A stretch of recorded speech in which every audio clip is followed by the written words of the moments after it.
So you want travel to be a fun part of your game? Well, I got 4 ways to get your players from here to there. Coming up.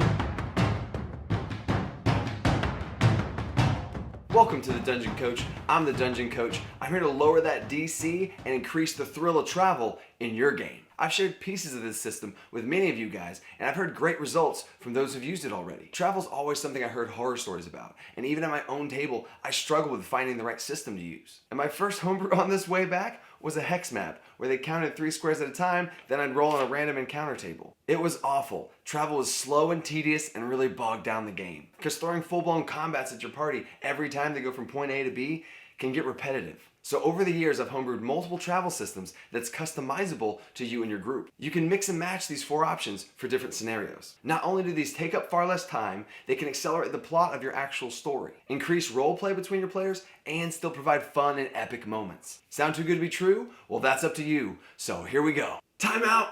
Where do you think you're going?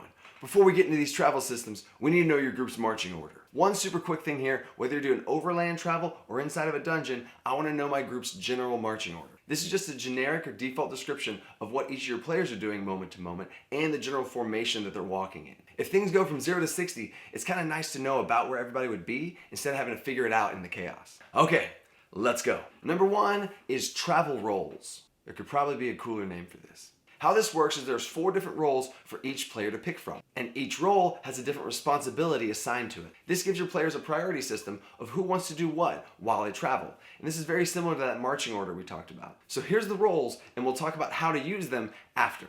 First up's your navigator. This is the GPS of the group to try and figure out where the heck you're going. The default role of this role is usually a survival check. And if you do keep track of rations in your game, this is also something they can take care of too. The next one's the scout, and they're looking out for danger, landmarks, or points of interest. They're usually looking from medium to long distances, and the player can also describe specific things they're looking for. This role is going to be first on call for those perception checks. The third one's the defender and the protector of the group. They're usually looking out from medium to short distances to keep the group safe. They're going to be first on call for any of those immediate threats that arise, usually with an attack roll or a spell check. And as you see, each of these roles have some overlaps in there, and that's on purpose. The navigator and scout both have some similarities of looking around the land. And your defender and scout have some overlaps by keeping that head on a swivel. The last one here is utility, and I purposely named it generically. You could have this be your forager or provisioner, but usually I use it for special tasks that are unique to the situation they're currently in. Maybe they want to read or research something while traveling about something that requires their full attention. Originally, I didn't have this category, but since I've put it in, just having it there on the table lets players come up with creative options for what it could be. They can say they want their travel focus to be on keeping an item safe or escorting an NPC. Players get free choice here, and they don't have to have one of each in order to travel, and they can double up if they want. You know you're going through a dangerous area? More defenders. Lost and can't find your way out? More navigators. On the lookout for someone or something specific? Scouts. And once you throw the utility role in there, there's so many different combinations. But regardless of what role each individual chooses, you need to make sure your group elects a leader of some kind. This is not from an authority standpoint. Let your players fight about that. But who's leading the way is more of a title than a role. Because sometimes I'll make that leader roll for something. Okay, so you have these cool roles and everybody knows what they're doing. But now what? For this travel system, each one of these roles will be making their own role. So if something happens while traveling, you know who's responsible for each role. So I prepare encounters for my groups that would require each role to have a check of some kind. I'm going to give you an example of a hostile and non-hostile encounter for this type of system. Mixing it up. For the hostile encounter, a stampede of water buffalo, Lion King style.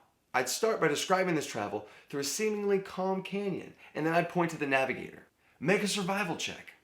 Let's say they get a success. I would start to describe that you notice heavy footprints in a certain section of the canyon, and you start to steer away from it. Then I'd point to the scout. Make a perception check. Ooh, fail.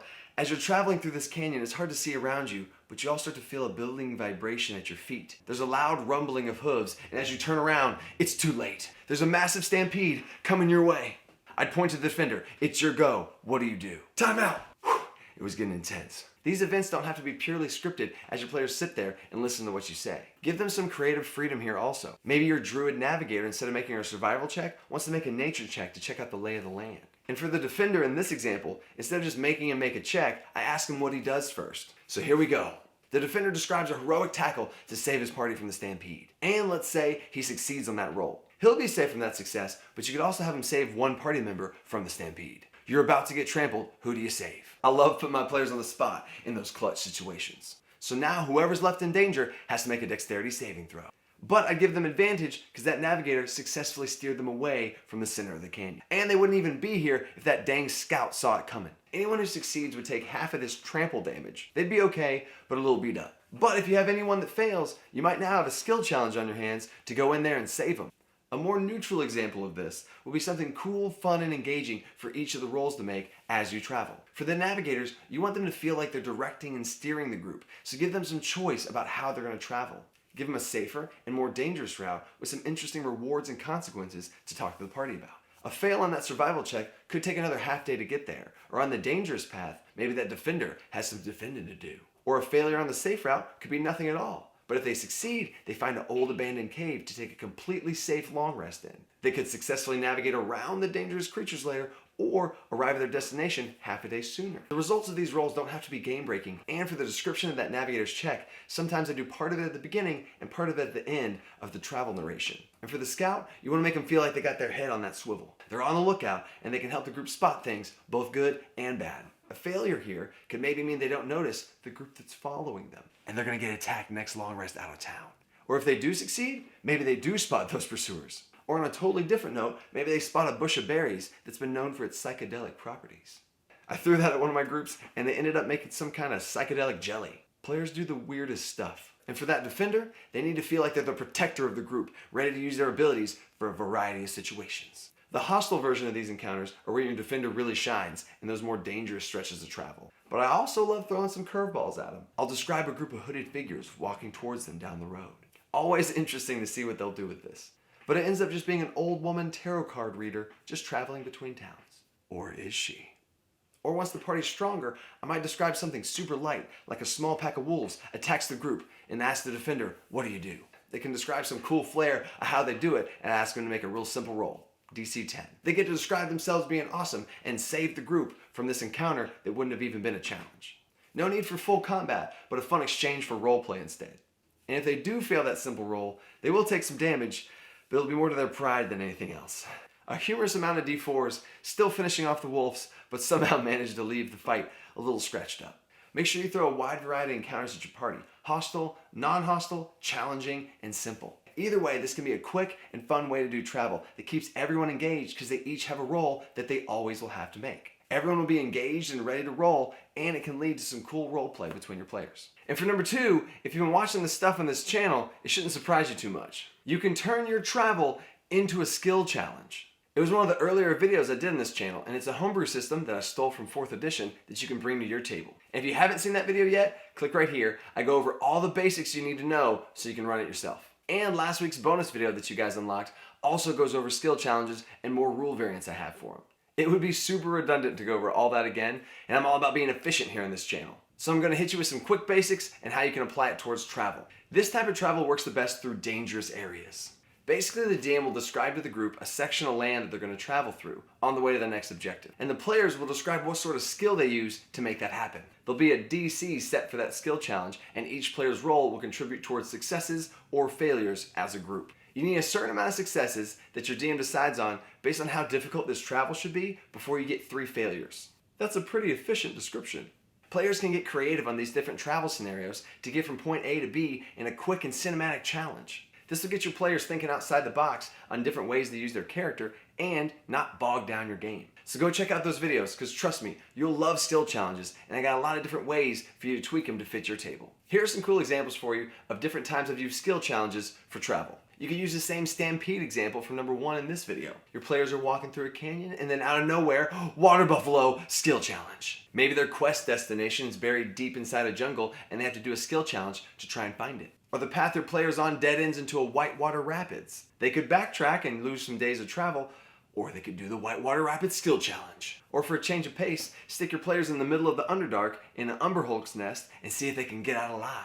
Or inside a volcano, it's about to erupt and they gotta get out. Or your players could be traveling through a peaceful, wide open, grassy land. And then out of nowhere, a rock flies out of the sky. And I'm talking like a D&D rock that's like a giant bird. Not like a boulder. That'd be weird. And any failure might lead to a player being scooped up and taken away. And on that note, make sure you think about exactly what happens on these successes and failures. I'm talking about each individual failure and if the group fails at the challenge overall. For that Umber Hulk cave escape that I did, each player that failed had to make a dexterity saving throw or be taken by the spiders. So now they'd have to deal with that new curveball I threw at them, and if they failed the overall challenge, it would have led into an entire combat versus the whole swarm. Wouldn't have been good. Or another example that just came to mind, with less combat involved, was my players had to return a quest item back to the main city before it was too late. So this was less of a hostile or contested skill challenge than it was a creative test to see if players could think of new ways to get there faster. A total success, they'd get there early. One failure, they'd get there right on time. Two failures, they'd be there just a little bit late, but maybe with some good persuasion rolls, they could redeem themselves. And three failures means they would have missed their window, and it would have been too late. So have in mind what these successes and failures could be and surprise your players with them. Or sometimes, if it's really high stakes, I want to ratchet up the tension, I might tell the players what happens on a failure. So they know they better bring it. You might think I'd be all out of stuff on these skill challenges, but you're wrong. I have another homebrew system similar to a skill challenge that I call an instant skill challenge that I want to do a video on. I recently created this new system and have been testing it out, and it's pretty sweet. It fills in another gap that I feel there is in D&D, but that's for another video. Number 3, and this one's big, nothing. They just arrive. Now this might seem like a cheap thing to put on a list, but it needs to be said. Matt Colville went on a whole rant about this, but I want to give you permission to not have to feel like you have to run travel every single time. Too many times DMs try and force travel to be this thing that should always be done. But if travel wouldn't advance the plot of my story or convey a certain game experience I want to give my players, they just arrive. Now I don't use this instant travel method at the beginning of a campaign, because at the very beginning when your players are low levels, part of the challenge is just getting around the dang map. So I want my players to feel this game experience, that the world is dangerous and they're weak. But once your players are stronger and more powerful, those smaller challenges of the world of travel shouldn't be as big of a thing. So a few levels later, when your players travel back through that same area that used to be dangerous, now you can just give them a quick narration of some things that happen along the way, and they arrive at their destination. This speeds up the game and lets your players feel more powerful, because they've earned it. The world is now less dangerous in comparison to them, unless they go to the swamps of death or Doom Valley. Then be ready. I mainly use this instant transmission technique. When my players are backtracking through non-hostile territory, I just have them arrive instantly. But if they're going from one safe town towards their next quest location, and there isn't any main story plot points to put in their travel or a certain game experience I want to give them, here's what I do. Don't just say, okay, you're there. You gotta smooth talk them a little bit.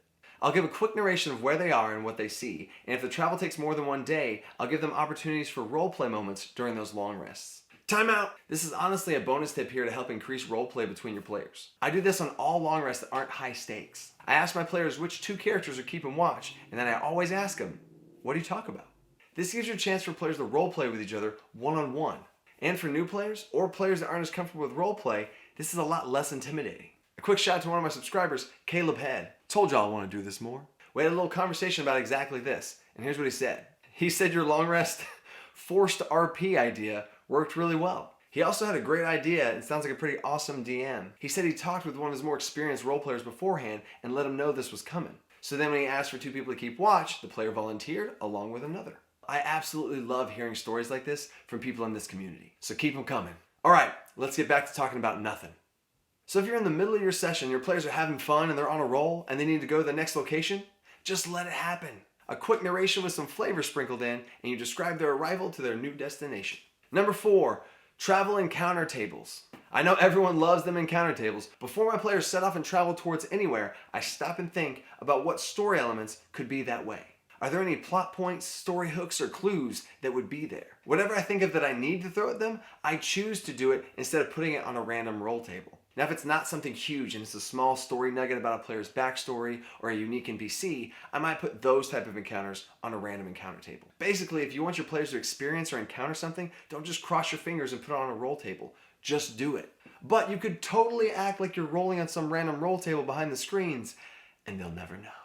Ultimately, as a DM, you have to find the right balance for yourself between chosen and random encounters. But over the years, I have found myself introducing a little bit more randomness into the game because I feel like randomness is a core part of Dungeons & Dragons, especially with those dice. And things at my table have felt better because of it. When used correctly, random roll tables can be a fun way to spice things up.